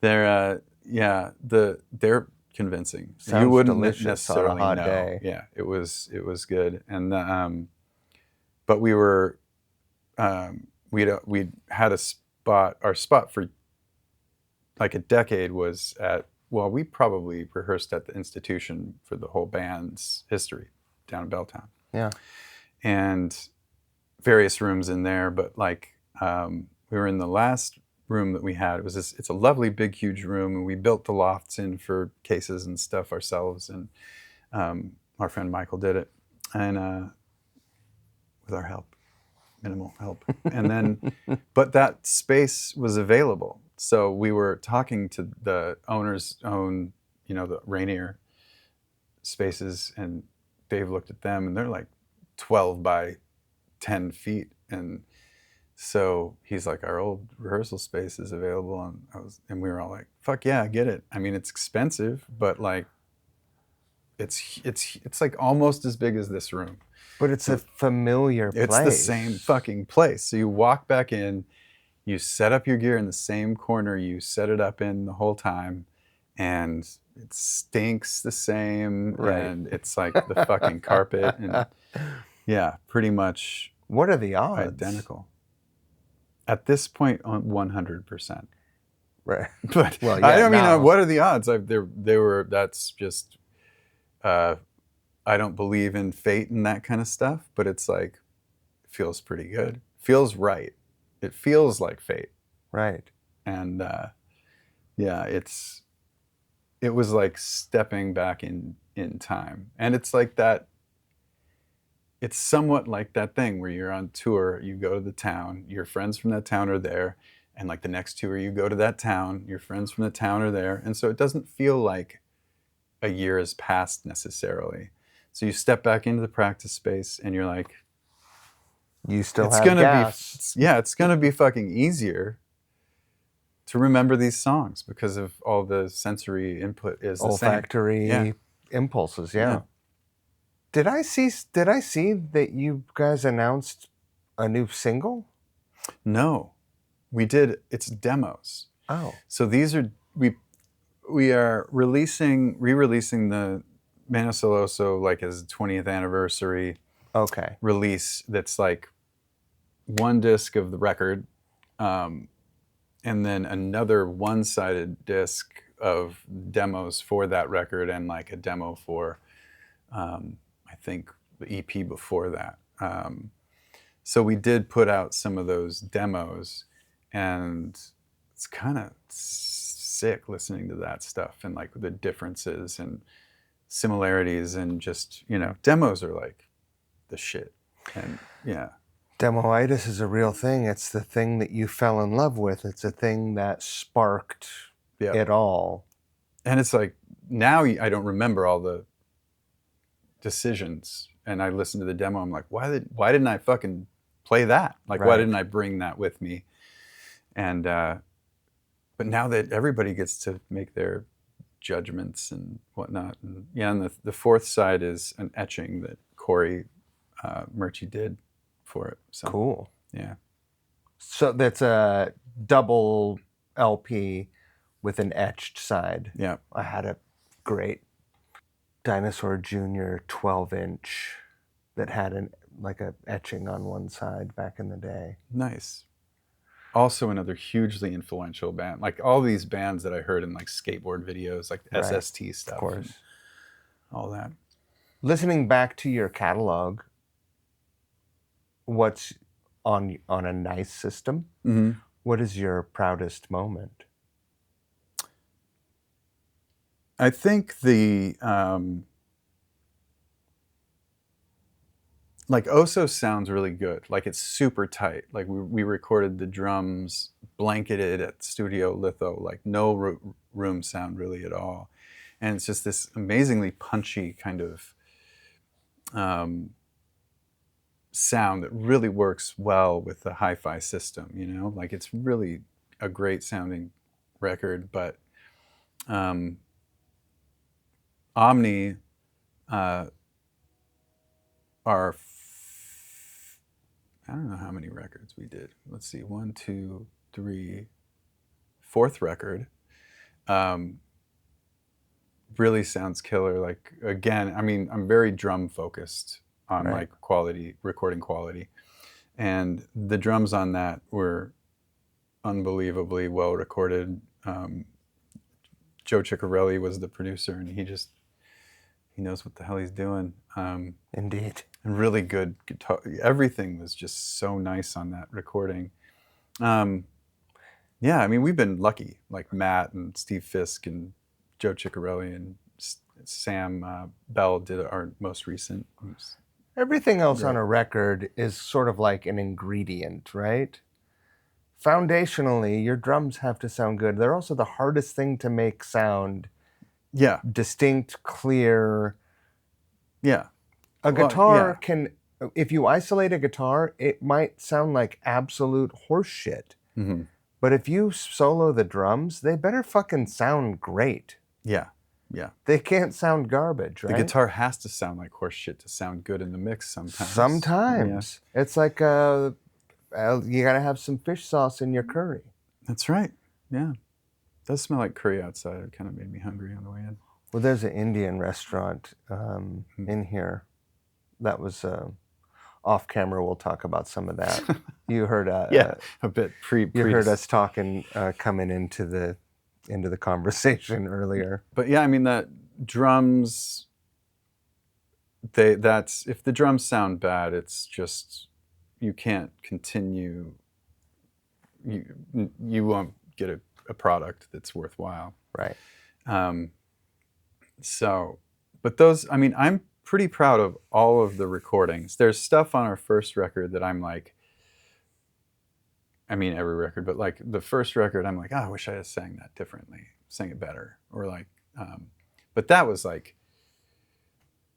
we were with Steve Fisk at Avast and we were on 2-inch 24-track tape and like everybody's muting shit and unmuting like multi tracks and whatnot. And like this part's recorded on the same track as the vocal, so it's multed out to this. And so like it was not like it's made today. I didn't sing 8 versions of the thing and comp it together, right? Together. So there's a certain magic there to that, but like all the rest of them were very like much, I think, slicker or whatever. But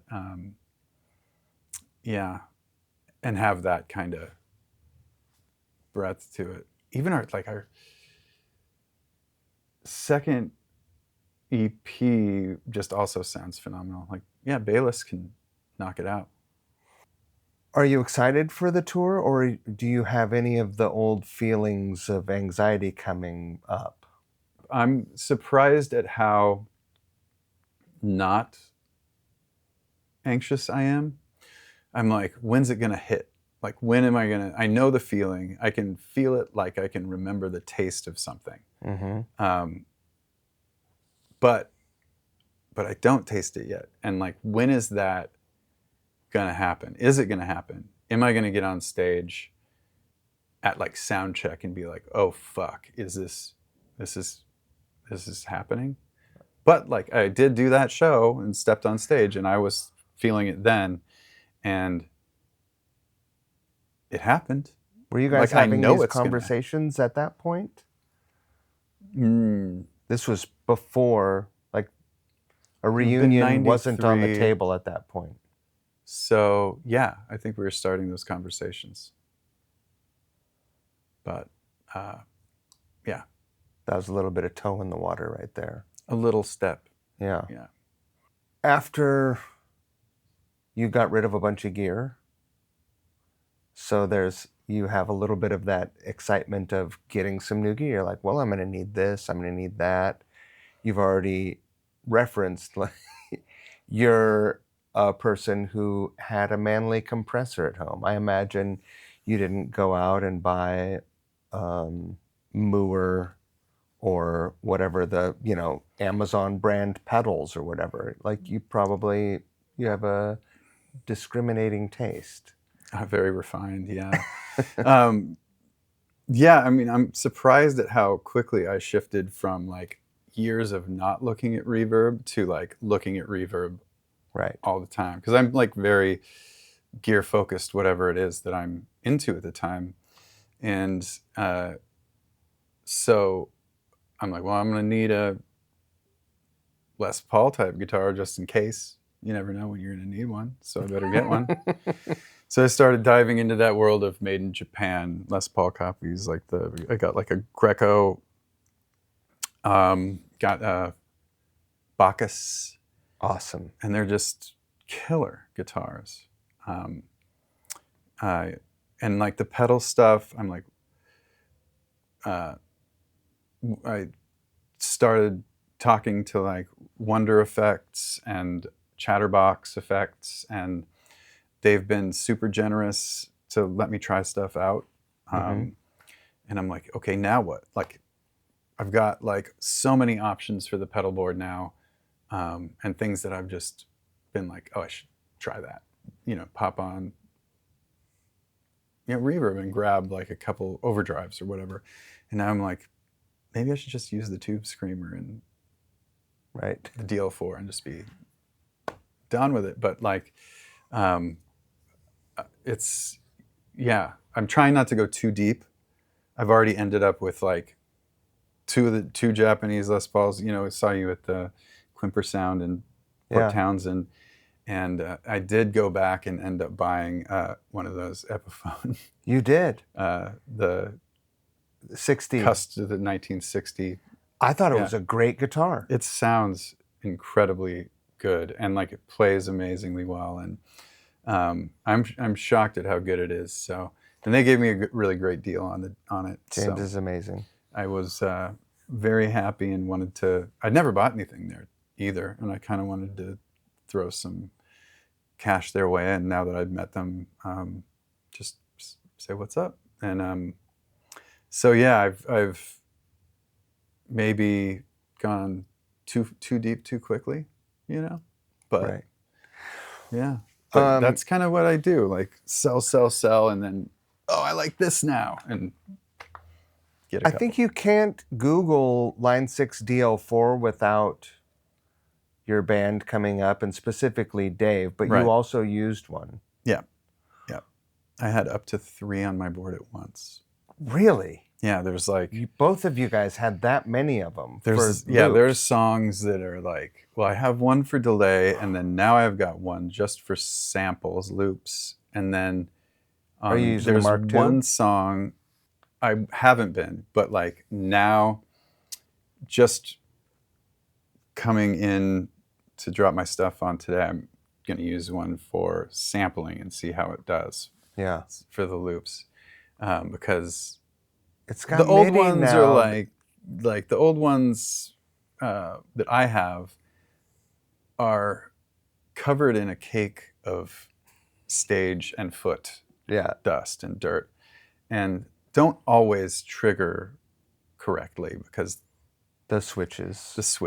Yeah. We would tour with like 12 of them and like swap them out, sometimes mid-set because they would break a lot. No offense, Line 6, but they've fixed all those problems, so that would be great if it works for me. I don't understand MIDI. I don't know what it is. I know what it is. I guess it's machines talking to each other for music purposes, or lights. I guess. So I don't care. I don't know what that is, but well, you could save an entire show of samples in one and scroll through them, and then once you bring that bank of presets up, you can trigger them as you would if you had, multiple. If I was gonna get into that stuff, I could do that. I just don't. I want to go bleep bleep bleep bleep blah, blah, blah, blah, blah, blah, blah, blah, Right. blah, and do it like that. I mean, yeah, there's a specific song where I sample on this and then put it in reverse in halftime and then sample that on this, and then like you have to play them both. And Dave's always playing two at once and doing all kinds of. Yeah, he's been good for the pedal, I think. It's an ambitious orchestra of potential car crashes, like train wrecks. Oh yeah, and we've done like the song I'm talking about. I'm not the best at it. I can cause the train wreck pretty good, and so like there's this one song where if I fuck it up, it's just like silence, and then everybody looks at each other, and then it's like, I guess we do this and kind of go back in and try to save it. Yeah, it's like it's somewhat unpredictable because it is organic, and if it does mess up or if you hit it wrong, you are glitchy, giving somebody something they don't expect, and they it's have to make jazz. a decision. Yeah, and the drummer has to decide what he's going to do. Well, it's brave, and it's an adventure. It's an adventure. Yeah, I mean, Dave got into like this like glitchy music, like Prefuse 73 and Fortet, and really killer stuff. And bringing that into like a rock band setting is, I think, pretty sweet, and opens up stuff. And now you got like guitar parts and samples, and like it gets even more layered. It's really cool. I look forward to hearing it live because, again, I've never seen the band. Yeah. So I'm excited to do that. Has your time in high-end audio affected the way you approach getting your guitar sounds, or are you purist about getting the sound that you were getting before? I am more conscious of quality of cables and things like that. So I try, and even on the last tour, I got like, Diodarium makes a 12 gauge power cable. Sure. So I was like, I use nice power cables in my hi-fi, but I'm not taking those on the road. So Right. this is a good compromise. It's good gauge. It's gonna suck the power into the amp fine, and then trying to get nice well done pedals on the pedal board, and take some of that philosophy to the stage. I think it would be great to have products that were better at isolating amps from like stage rumble and whatnot. I know maybe Auralex makes some squishy pad that you can put your amp on, but I'm just going to put it on the rattly amp case anyway. So, Right. I mean, there's not a lot you can do. If you want to get hi-fi, you just model, and I know it's probably not your thing. My thing is whatever tool. Did you model on the Ugly Kid Joe tour? Never. Good for you. They don't seem like they would go for that. I'm on ears. We've been on ears forever. I couldn't possibly keep my voice. Me and the without drummer ears. are on ears. No one else is, although wow. I think I've got everyone except for Whit, the singer, convinced. The singer needs it the most. He- It's like the best. There's no way. I love it so much. Right. It was like the best change. The band's so much tighter with it right there. It sounds As a like rhythm a record. section, I can't even imagine, because I don't have, Yeah. back where I'm standing, I don't have a monitor. Yeah. Yep. So, there were times where I was like looking at the drummer's foot, like, Mm-hmm. I think I got it. I've got it. Or just feedback and like bad monitor guys and like All of it. 2 monitors that are out of phase, so it's screwing everything up. And yeah, it's just a no-brainer. It's so good. I love it. It's hi-fi. It is hi-fi. Yeah. Can be. Yeah. Now that you're committed, dates are booked. I have It's to. happening. Like, it's all happening. Yeah. Can you foresee a potential future where you make more records and perpetuate your old life? I mean, as of now, there's no talk of creating music with the band. It's like we've got this record that we're it's like a 20th anniversary tour. We're playing the whole record. It's an album play thing, and people have opinions about that versus a regular show, but people seem to like the album play shows because it's Right. all nostalgia these days for us nearly 50-year-old people. So like inevitably we've got another 20-year coming up for like Planet of Ice, our third record. So then in 2027 we'll probably do a tour for that. So like there's a lot of a lot we can do without making new music. And like it's a weird world for a band like us. Do people want to hear new music? Like, do I want to go see a band like us and hear new music? Or is that when I'm going to go to the bathroom because nobody's going to be in line? Or maybe there will be because they're playing new music. Right.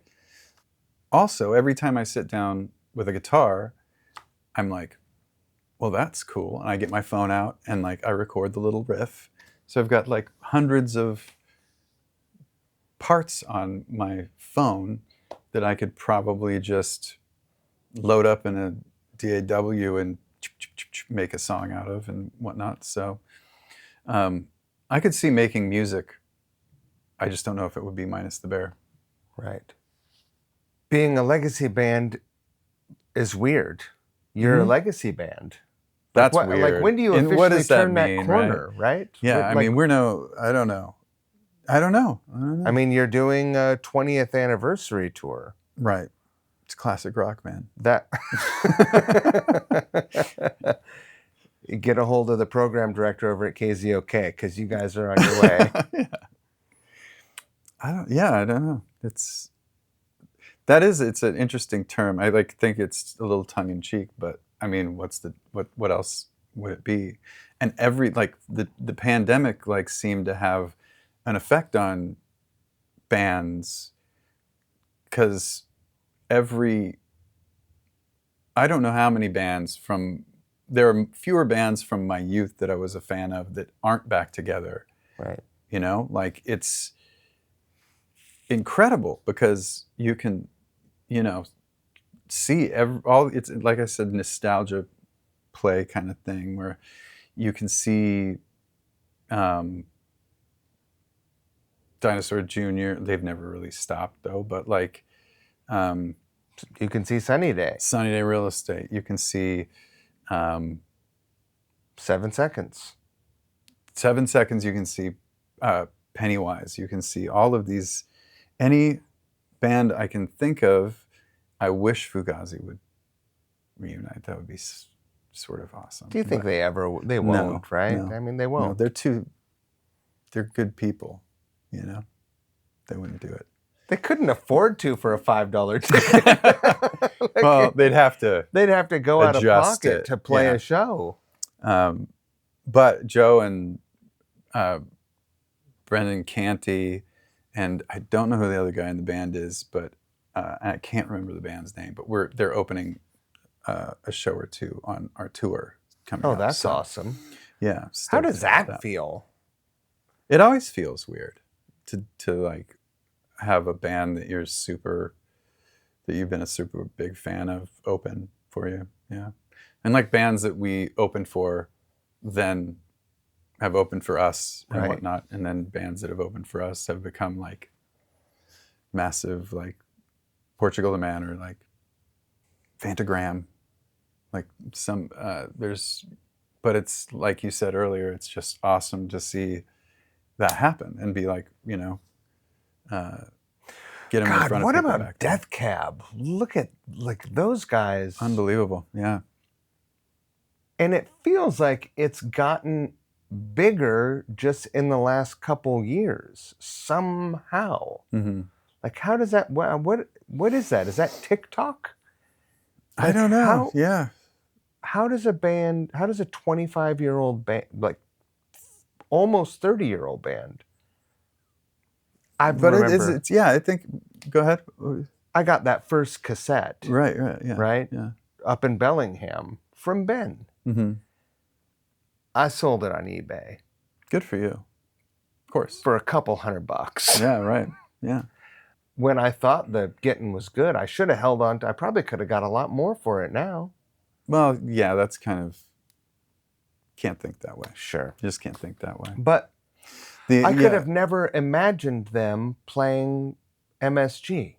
Yeah, like 2 nights at arenas, or 2 or more nights at arenas, is just mind-blowing, to me. Yeah. Unreal. Yeah. Proof's in the pudding. Good songs, good show.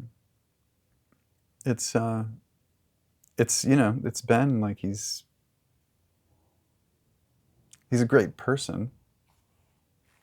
Nice fella. Nice fella. And also can fill arenas.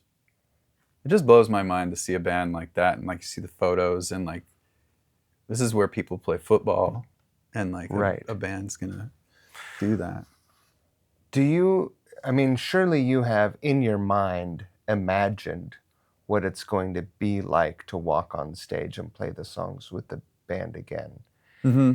And beyond that, have you imagined what it's going to be like to headline that festival? Because you went to it last year. Mm-hmm. I think it was really, really good for me to go to it. And now, like, I can picture it better. And like the really friendly audience, like, they are there for these bands, and the promoters put together a package of bands of the era, and it feels like it'll be good. And I hate festivals. I've always hated playing festivals. It's like the hardest. It's almost as bad as like morning TV plays or something like that. It's just something I get anxious about. No sound check. It's like guitar, right? I can't hear my vocals, and then it's just like, you're on, and then you play, and it's like you don't play your best sometimes, and it's always been very, very difficult for me mentally to do those types of shows. But it's helpful for my confidence that they're like, this is what we want you for. We want you to headline this show. So I'm like, if they say so. I mean, they're the ones that they put together the Smart Show last year that was really cool and fun. So, but you saw the show, and you could have, and so you've since then surely imagined yourself going through your show on that same stage. Yeah. Do you think that's helped your anxiety as well? Oh yeah, absolutely, totally. Now, right in this moment, I feel that way. But like, hopefully, when we get up there, it'll be the same. But like, we will get a sound check, so I'll get to feel out what the stage feels like under my feet, and kind of hear the PA and look at, the fucking downtown hotels that surround that weird. How the bass frequencies are resonating those crazy stages, because they always. Oh yeah. Yep. But I think that's cool. I think it was very helpful to see that, and yeah, it'll be a trip. But like I said, last year the crowd was so cool. Like, watching, it's like Blood Brothers were subbed in last year on the last day of the festivals because Bright Eyes couldn't play, so Blood Brothers were, I don't know, they rehearsed like a couple times and then came into play. Wow. And I talked to Johnny before the show, and he was just like, I don't know what these people are gonna think, And I'm like, well, I mean, they've been through all of the, Braid and Jawbox and Piebald and Sunny Day Real Estate and all these bands, but they've also had Jesus Lizard and Unwound. So like, you guys, they're gonna love you guys. Like they're a friendly audience, and they're gonna love what you do. And then the Blood Brothers got up there and absolutely killed it. It was probably the best Blood Brothers show I've ever seen. And that was also another, like, I was like, oh, you just go up there and you just do it. You don't have to like worry about it. Well, no amount of worrying is going to change what happens You're when you go going up to there. do it. Yeah. So what's the point? But yeah, I mean, it's I'm stoked. It was really encouraging just to get the first outreach from them and be like, well, maybe we can. What a cool, unique opportunity for you to go down there last year and see it. Yeah. You had already committed? They had already booked you for the following year, or you wanted to go see it? I think so. Yeah, I think we'd committed to it. Yeah, we were at least, a verbal commitment or whatever. Right. But yeah, so many bands that we toured with, taken out on tour. So many people that I knew, and our old manager was managing bands over there, and publicist was doing publicity for the show, and awesome. It was just so cool. Yeah, it was like a little family reunion. I'm really excited for you. Well, thank you. What do your kids think about it? Were they old enough to remember when you were playing? Did they ever see you leading up to 2018? Yeah, they did. They were at the last shows, but that was, my son was 7. Oh. And then my daughter was 5, probably. Such a distant memory for them. 4 or 5. So I don't know that they remember. But maybe my son does a little bit. But yeah, they're kind of like, whatever, nerd. Yeah. Whatever, dad. Yeah. I mean, they're like my daughter does gymnastics, and some of the like parents at the gym are like, oh, it's so cool. It's so cool that you're doing that again. Like, or I used to listen to you guys or whatever. And I'm like, that's awesome. And the girls are just like, this nerd? Right. Like, no way. So I don't know how cool they think it is, or if they think it's cool at all, but I hope they do it. It's pretty cool. I hope they realize that music is pretty rad. It's pretty cool that you play music and they get to live indoors. Yeah, absolutely. Yeah, I want them to play music. Each of them has a guitar in their room. So, I mean, hopefully was it Kawasaki method or something? I don't remember. It'll rub off on them. It'll rub off on them, and they'll start picking them up. But, yeah. It's a trip. I'm really excited for you. I hope that you do make some new music, even if it's not, minus the Bear music. If you make you're saving things. You're inspired. Yeah. And that's cool. Yeah. Totally. We'll see. I mean, we'll see. Need a bass player. It's like, that gives me as much anxiety as anything. Like the idea of being like, here's a song, the world. But now it's just like, you like it or you don't. Fuck it. Like, people just throw things out there all the time. Yeah. Yeah. And if I don't want to write any lyrics, just saying, I can just put out instrumental stuff. And it's, the world is my oyster, in season oyster, not like an August oyster. So. Well, I wish you a hugely successful tour. I hope that you guys have a great time rehearsing and playing that festival. That's massive. What a fun reunion of friends and yeah, it's awesome. Close folks. Absolutely. Yep.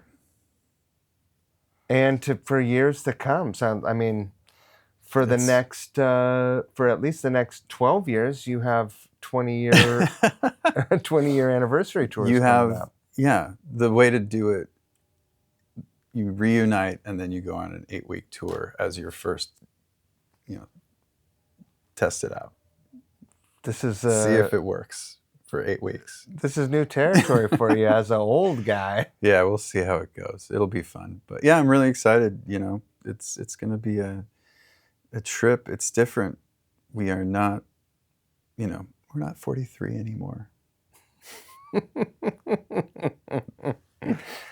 Thank God. Oh yeah, in some ways.